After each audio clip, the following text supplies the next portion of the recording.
Punt tàctil, la salvaguarda reial.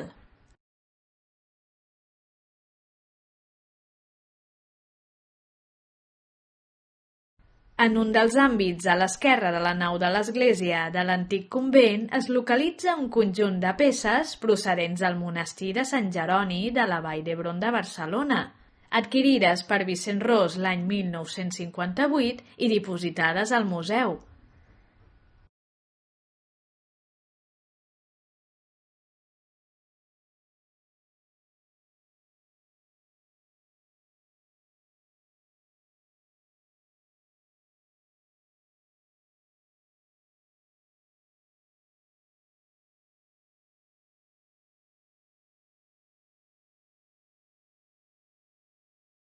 Es tracta d'una gàrgola, un capitell gòtic, una cartel·la, una clau de volta, un escut, una pedra commemorativa de construcció i una làpida sepulcral.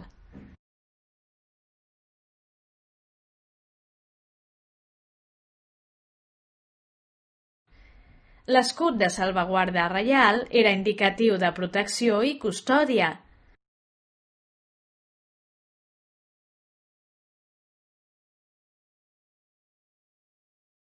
L'any 1397, el rei Martí havia concedit aquest privilegi al monestir, fundat per la reina Violant, i posteriorment la reina Maria de Castella ho confirmava en un document de 1453.